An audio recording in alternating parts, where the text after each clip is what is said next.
பாகிஸ்தானில் இருந்தபடியே இந்தியாவில் பயங்கரவாதத்தை தூண்டிவிடும் ஜெய்ஷ் இ முகமது அமைப்பு கடந்த 14ஆம் தேதி காஷ்மீர் மாநிலம் புல்வாமா மாவட்டம் அவந்திபுராவில் தற்கொலை தாக்குதலை மேற்கொண்டது. அந்த அமைப்பின் தற்கொலைப்படை பயங்கரவாதி அதில் அகமதுதார் வெடிகுண்டு காருடன் வந்து பாதுகாப்பு படையினர் பயணித்த பேருந்தில் மோதியதில் 40 வீரர்கள் வீரமரணம் அடைந்தனர். நாடு முழுவதும் கொந்தளிப்பை உருவாக்கிய இந்த சம்பவத்தை அடுத்து உளவுத்துறையினர் முடுக்கிவிடப்பட்டனர். கடந்த 16 மற்றும் 17ஆம் தேதிகளில் பாகிஸ்தானில் உள்ள ஜெய்ஷ் இ முகமது அமைப்பினர் காஷ்மீரில் உள்ள பயங்கரவாதிகளுடன் தொடர்பு கொண்டு பேசியதை உளவுத்துறை இடைமறித்து கேட்டுள்ளது. அப்போது இந்திய பாதுகாப்பு படையினர் மீது இதுவரை இல்லாத அளவுக்கு மிகப்பெரிய தாக்குதலை நடத்த பயங்கரவாதிகள் திட்டமிட்டுள்ளது தெரியவந்தது.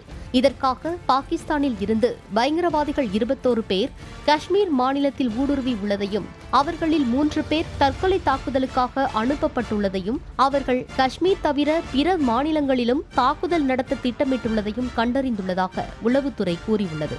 இதுகுறித்து மத்திய அரசுக்கு உளவுத்துறை அறிக்கையும் சமர்ப்பித்துள்ளது. உளவுத்துறை விடுத்துள்ள எச்சரிக்கையை அடுத்து பாதுகாப்பு படையினர் உஷார்படுத்தப்பட்டுள்ளனர்.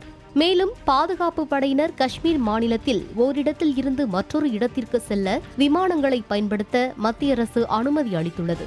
இதன்படி டெல்லி ஜம்மு, டெல்லி ஸ்ரீநகர், ஜம்மு ஸ்ரீநகர் ஆகிய இருவழி மார்க்கங்களிலும் பாதுகாப்பு படையின் காவலர்கள் முதல் அதிகாரிகள் வரை அனைவரும் விமானத்தில் பயணிக்க அனுமதி அளிக்கப்பட்டுள்ளது.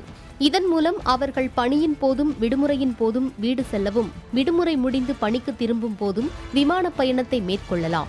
7,80,000 வீரர்கள் இந்த சலுகையால் பயனடைவார்கள் என்றும் அவர்களுக்கான விமான செலவுகளை மத்திய அரசு ஏற்கும் என்றும் உள்துறை அமைச்சகம் அறிவித்துள்ளது. மேலும் தேவைப்பட்டால் விமானப்படை விமானங்களும் பாதுகாப்பு படையினரின் பணி நிமித்தமான பயணங்களுக்கு பயன்படுத்தப்படும் என்றும் மத்திய அரசு அறிவித்துள்ளது. இதேபோல பாதுகாப்பு படை முகாம்களுக்கான பாதுகாப்பு அதிகரிக்கப்பட்டுள்ளது.